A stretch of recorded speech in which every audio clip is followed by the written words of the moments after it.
بسم الله الرحمن الرحیم. السلام علیکم ګرانو زده کوونکو. انشاءالله چې خوشحاله او روغ او جوړ اوسئ او د دې مرضونو او آفاتو څخه لرې اوسئ. ګرانو زده کوونکو، یو ځل بیا زه ذاکره بارکزی د دویم ټولګي ښوونکي د ریاضي مضمون اووم لوست سره د کتاب 14مې پاڼې دپاره ستاسو په خدمت کې یم. ګرانو زده کوونکو، څنګه چې موږ مخکې د زموږ مخکینۍ زده کړه د څه په هکله وه؟ د عددونو مخکې، وروسته، کم، زیات او منځ توپیرونه. ګرانو زده کوونکو، تاسو لکه مخکې هم په دې کرښو کې یا په دې نښو کې بعضې عدد لیدلي وو او تاسو خپله باید چې د هغې په هکله خبرې اترې کړې وي چې کم نه ډېر دی، کم زیات دی، کم مخکې راځي، کم منځ کې راځي. انشاءالله چې دا ټول تاسو څه کړي؟ په خپل تیر شوي زده کړه کې یاد کړي. زمونږ نننۍ زده کړه بیا هم د عددونو مخ، وروسته، منځ او یا کمو زیاتولو په هکله دی. ګرانو زده کوونکو، دلته بیا تاسو دا خط ګورئ خپل د کتاب 14مې پاڼه کې چې هغه ټول څه رقم دي دا لیکل شوي او بیا د دې په هکله موږ بعضې پوښتنې لرو. لکه څنګه چې دا تاسو ګورئ، بیا د دې په هکله پوښتنه ده چې مثال د 2 نه مخکې کم یو راځي، د 8 نه وروسته کم یو راځي، د 6 او د 4 ترمنځ کم عدد راځي.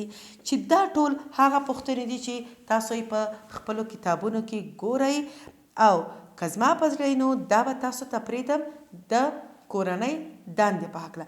یعنی تاسو دا خپل مخکینۍ زده کړه کې ویلي دي او یعنی دا تاسو خپله ټول کولی شئ چې د دې جوابونه ولیکئ.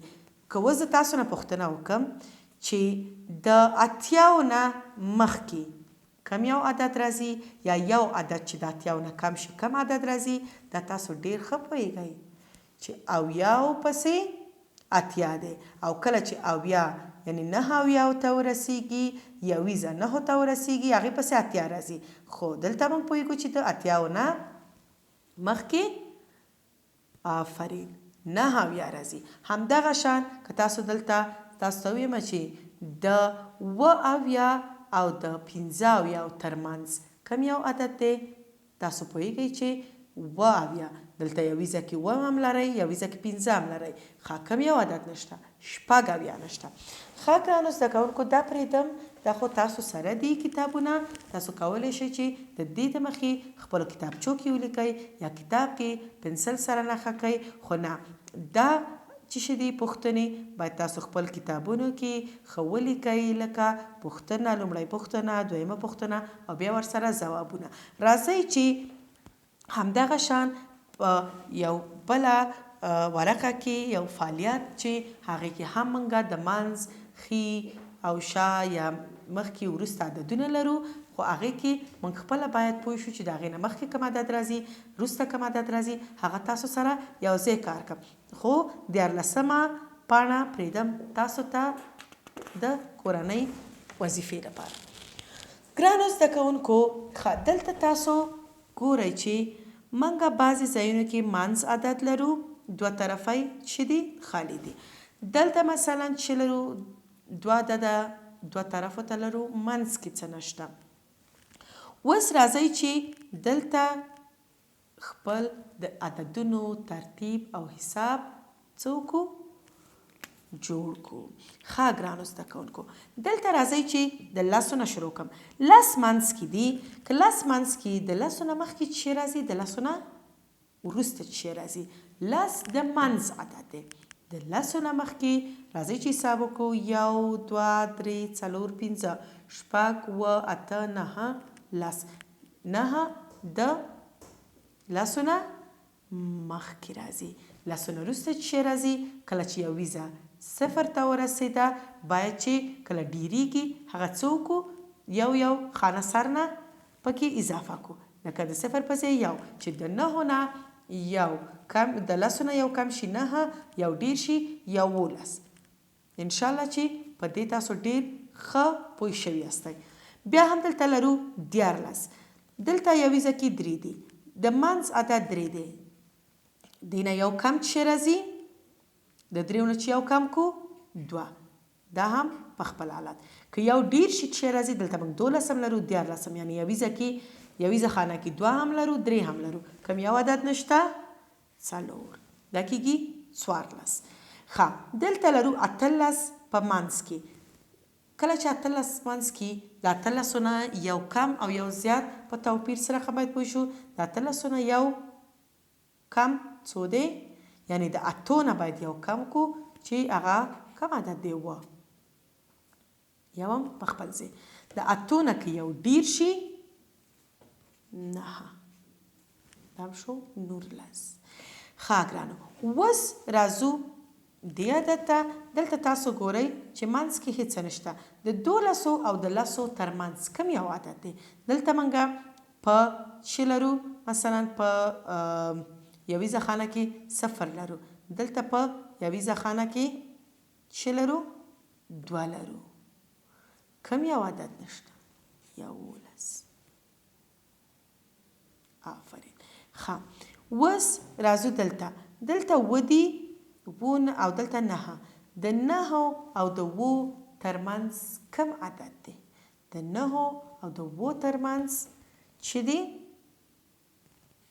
آفرین 8 و 8 9 ښه راځئ اوس د بل عدد ترتیب ته دلته موږ لرو 19 کله چې دا ورسیږي 9 ته که دې نه یو ډیر شي چې راځي دلته به چې ولیکو لسیزه خانه باید ډیره شي 2 او د 9 په ځای 0 د 19 نه یو ډیر شل یو کم 18 ښه دلته 18 لرو دلته 14 لرو د 14 نه یو ډیر څو دی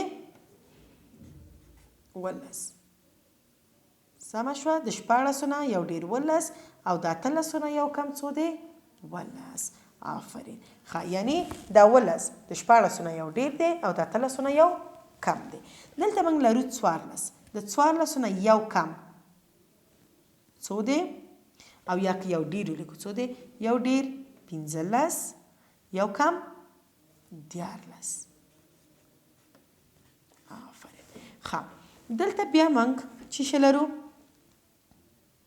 14 لرو 15 د 14 او د 15 ترمنځ کوم یو عدد باید راشي آفرین 15 دلته موږ 4 لرو دلته 6 لرو کوم یو عدد نه لرو 15 دلته موږ 0 لرو دلته 18 د 0 نه یو کم کوم یو عدد دی آفرین 19 او د 19 نه یو کم کوم دی 18 ښه اوس راځو کله چې موږ 15 منځ کې ولرو 15 نه یو کم 4 15 نه یو ډیر 6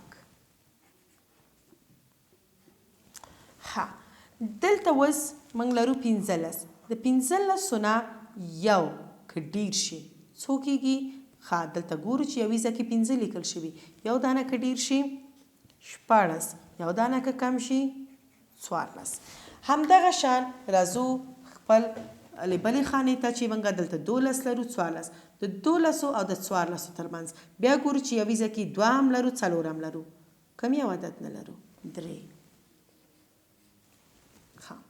بیا دلته موږ 14 لرو یو کم یو زیات څنګه چې دلته تاسو ګورئ عین شکل باندې دلته یو کم 12 یو ډیر 14 ښه دلته اوس بیا راځو چې شته خپلې بلې خانې ته چې 6 کله منځ کې وي 6 نه یو کم 15 6 نه یو ډیر